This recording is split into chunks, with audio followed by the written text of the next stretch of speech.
Hey Moby Knights, welcome to another video. This time I want to ask the simple question. Does any one of you recall a movie from the early 90s called The Last Boy Scout? And I'm certain very few of you will say yes, depending on your age. And for those of you who do recall it, it was a movie starring Bruce Willis and Damon Wayans. Effectively at that time was treated as a buddy cop comedy thriller. Although I don't think that is a good description for the movie as a whole. The movie itself was directed by the late great Tony Scott, who was well known for directing such movies as Top Gun and Man on Fire. In terms of writing, one of its more prominent writing credits belongs to Shane Black, who's written such movies as Lethal Weapon, Iron Man 3, which he also directed, and The Predator, as well as The Nice Guys, which he directed as well. It would have the characteristic Shane Black, if you're familiar with the name Shane Black, comedy to it in terms of one-liners and situational comedy. But to class it as a buddy cop comedy thriller, I don't agree with that. It's very much a thriller, that's for sure. But in terms of the humor itself, it's very incidental. It's not something that is built up almost on an intentional basis. It's got a stunning array of one-liners. And the other cool thing is that Bruce Willis and Damon Wayans, they play really well off each other. Shut up, fuckface. I'm fuckface, he's asshole. Jake? Better give up, Jimmy. We're dealing with a couple geniuses here. All right, man, just leave him the fuck alone. Leave him alone, sure, whatever you say. Jake attacks his job with a certain exuberance. Shit, we're being beat up by the inventor of Scrabble. The overall plot of the movie is that Bruce Willis plays a character named Joe Hallenbeck, who's a private investigator. And he's also a former Secret Service agent who, in his past, had saved the president. But he lost his job to a senator because he caught the senator beating up on a woman, and then he knocked him out.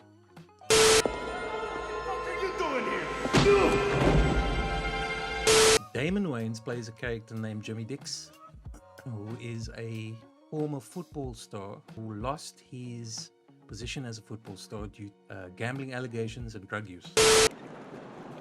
Ray, she's gonna drown, man. Hey, fuck you, you loser! Let her go, Ray. I mean, what are you doing here anyway? This is a league party. You got kicked out, remember? Huh? Remember? Oh. The movie follows Joe as he's given a surveillance job to look after an exotic dancer by his friend, played by an actor named Bruce McGill. The character he's playing is a guy named Mike, and it just so happens that Mike also is sleeping with Joe's wife. It leads to a very lovely scene between Mike and Joe. Let it gut, Mike. Joe, how long we been friends? I say roughly till you started banging my wife. Had a gut.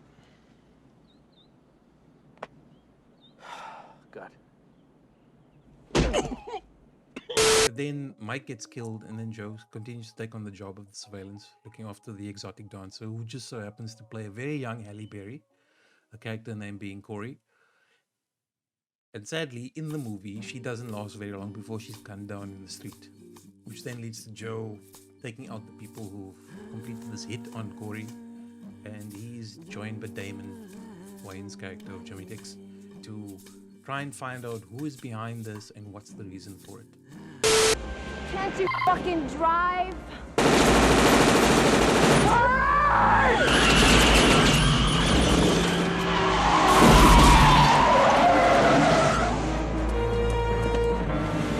Hurry!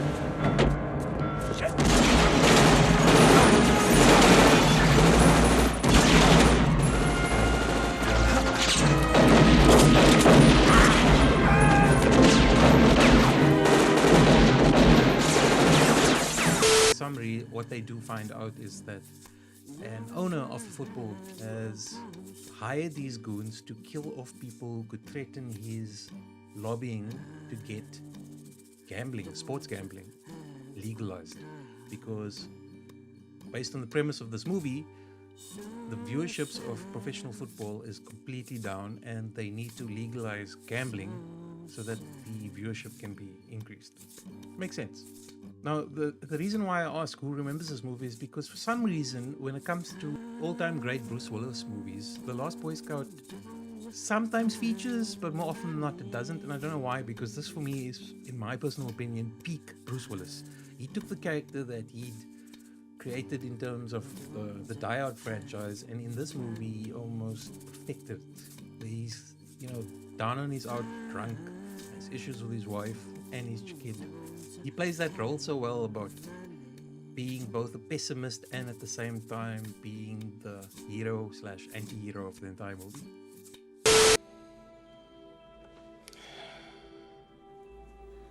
Nobody likes you. Everybody hates you. You're gonna lose. Smile, you fuck. I mean, there's this very cool scene where he and the Jimmy Dix character are sharing personal stories, and he just offhandedly mentions how much he wishes he did not still love his wife when Jimmy Dix asks him if he's probably gonna get a divorce. Well, friends can't be perfect. I wish the sky wasn't blue. I wish water wasn't wet. And I wish I didn't still love my wife. Also, he has a very good on-screen relationship with the actress who plays his daughter. She's played by Danielle Harris, and his daughter's name is Darian. You might recognize his daughter because she acted in one of the Halloween. And it's very cool because this is now where you get the so-called atypical Shane Black, where his daughter ends up becoming part of the entire thing to solve who's doing this. There's some scenes where, like, there's a scene in particular where she shows up after Joe Hallenbeck and Jimmy Dix are taken hostage by the bad guys, and she helps them get out of it. Go ahead, take it.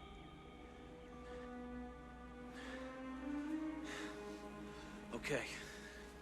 It's riddle time. Why did Mr. Milo cross the road? I don't know why. Because his dick was stuck in a chicken.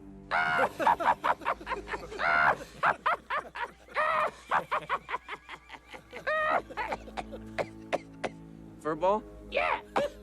Hurry, Tom. Thinks this is probably the first pussy a lot of you guys have seen in a long time. Especially this fat fuck over here. Where'd you get this suit, Grandpa? Gangsters arrest?